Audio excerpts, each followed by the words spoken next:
What you're looking at right now is my very first photo on 35mm film. And for a first photo, I don't think it's too bad.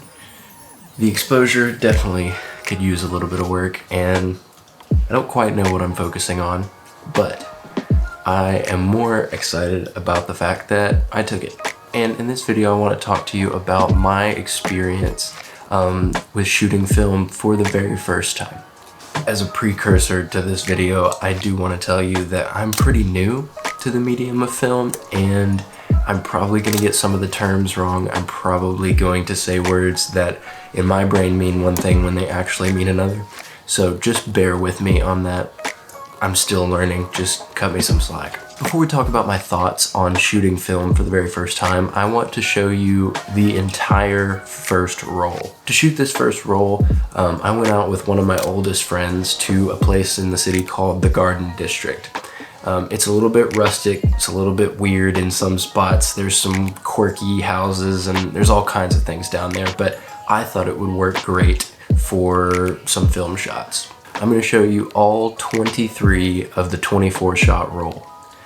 23 because I shot a composition twice because I didn't think I quite nailed my settings the first go around, and I didn't nail them on the second go around either. I'm going to show you the roll in chronological order, starting with this shot, my very first, and we'll go all the way to the end. Looking through these photos, I feel like it's apparent that this is my first time shooting film. A lot of the exposures are not quite right. They're not drastically off, but they're a little bit overexposed or a little bit underexposed, and my focusing is off in most of them. I think there's only one or two that I'm pretty content with how my shot is focused. I've got to get used to manually focusing through this viewfinder. It's definitely much different than my digital camera. But all in all, I am pretty proud of this roll of film. I think for a very first time, it's not half bad.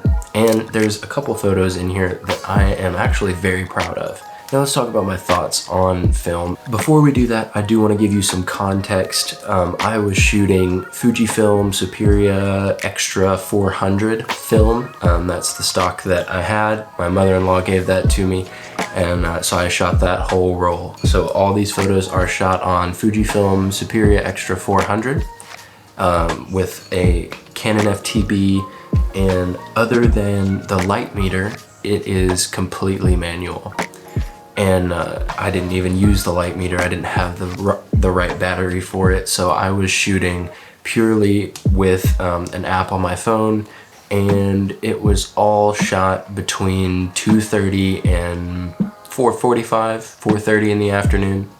So the first 17 shots in this roll were all in pretty harsh lighting conditions, which is fine. I like photos in light like that, but just for some context so you kind of know what I was working with here. One of the things that I could tell about shooting film before I took even a single picture was the mindset change that I had while holding my film camera. I was way more attentive to everything going on around me. I was spinning in 360 degrees all the time, just looking around. I didn't put my eyes down. I didn't look at my camera. I wasn't fiddling with things. I was just looking around. That's the one thing that people always say about film, is that it forces you to slow down and really think. And I can attest to that 100%. Before I took a single photo, I was in a totally different creative space than I am with my digital cameras. You gotta think, 2.5 hours of walking around and leaving with only 23 photos. That's 23 compositions that I deemed worthy of a slot in my roll of film. Film makes you slow down is 100% true, and I love that. I loved it. I was just walking around, invested more in my surroundings than in taking pictures. Another thing that was really interesting was walking around and not thinking about the photos for the edit. I was just thinking about whether or not the composition itself was going to be compelling in any way, whether it was going to be interesting, whether the light was good. I was only thinking about those things. I was thinking about things that I could control with the camera right then and there. I wasn't thinking about anything else, because I am just kind of resolved to, at least for the most part right now, shoot my film and just leave it. I'm not gonna edit it or tweak it. There are a couple of these that I straightened in Lightroom, but that was the only tweaking I did. And I only did it because it was just it didn't make any sense not to straighten it. It just made the photo better if I straightened it, because I shot it too fast and didn't get it straight in camera or whatever. Film is the photography equivalent of a good whiskey or a good cigar. It forces you to slow down and really think about the thing exclusively. I think the beauty of shooting film for me was how much I had to slow down. And being a digital photographer exclusively for almost 12 years now, that was a radical shift in the way that I usually go about taking photos. And after I got my photos back, another part of film revealed itself to me that I'm very grateful for. There's nowhere to hide with film photography.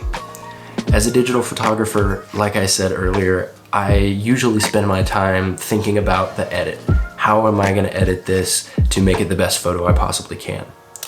But with film photography, and I know plenty of people edit their film photos, but the way I'm deciding to do it, there's nowhere to hide.